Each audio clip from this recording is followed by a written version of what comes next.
कथा कहती कि मार ने अपनी 3 कन्याओं को भेजा। मार कन्याएं नाना प्रकार के प्रयत्न कर भगवान को अपने बस में करना चाहिए, लेकिन बुद्ध शांत रहे।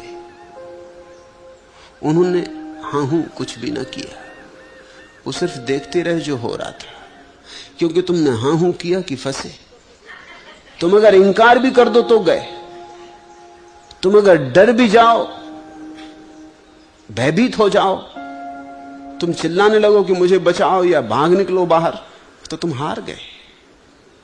नहीं, वो बैठे रहे जहां बैठे थे, जैसे थे वैसे बैठे रहे, जैसे कुछ हुआ ही ना हो। जैसे ये सब उनके आसपास जो हो रहा था, तीनों तरफ से कन्याएं खींचने लगी, सुंदर होंगी, रूपवती होंगी, सुगंध आती होगी उनके जीवन से, उनकी देह अपूर्व होगी, मगर वो बैठे रहे। उन्होंने जरा भी स्वीकार भी ना किया कि कोई है चारों तरफ। भगवान शांत रहे। शांत का यही अर्थ होता है, जैसे कोई है ही नहीं, ऐसे अकेले रहे।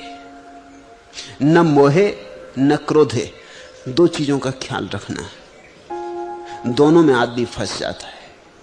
जिसको तुम संसारी कहते हो वो मोह जाता है, जिसको तुम सन्यासी कहते हो वो क्रोध जाता है। या तो मोह या क्रोध हो, मगर दोनों हालत में आदमी स्त्री से हार जाता। लेकिन भगवान के संबंध में कहा कि न मोहे न क्रोधे, और जहां मोह नहीं, क्रोध नहीं, वहां फिर कोई परिणाम नहीं हो सकता। वहां शून्य निर्मित हो जाता है। शून्य को कैसे रिझाओगे? क्रोध किया तो अहंकार आ गया, मोह किया तो भी अहंकार आ गया। तो तुम्हारे जो ऋषि मुनि नाराज हो गए वो भी हार गए। जो ऋषि मुनि नाराज न हुए, प्रसन्न हो गए, वो भी हार गए। बुद्ध शून्यवत रहे, शांत रहे।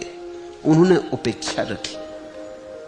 उपेक्षा बौद्धों का अपना शब्द है। उपेक्षा का अर्थ है उन्होंने कोई भी अपेक्षा न रखी। ये स्त्रियां यहां नहीं होनी चाहिए, ये भी अपेक्षा न रखी। क्योंकि ये भी अपेक्षा हो कि ये स्त्रियां यहां नहीं होनी चाहिए, तो फिर उपेक्षा नहीं रह जाती।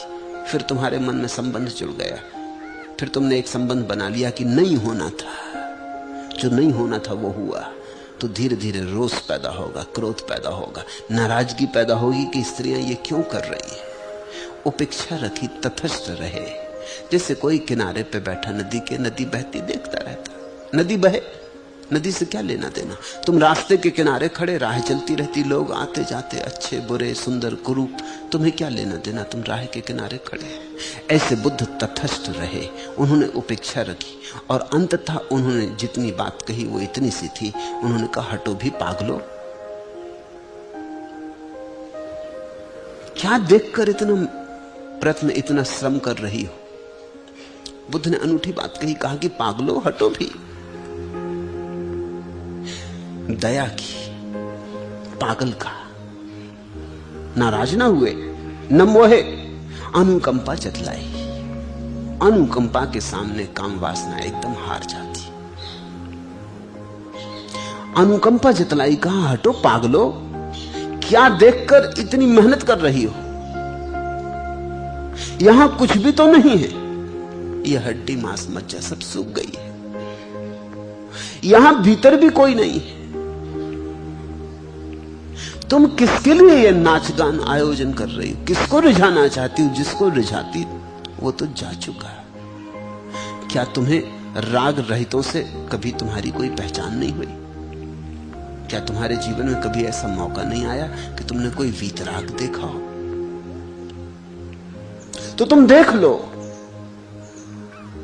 वीतराग पर तुम्हारा कोई प्रयत्न काम ना आएगा।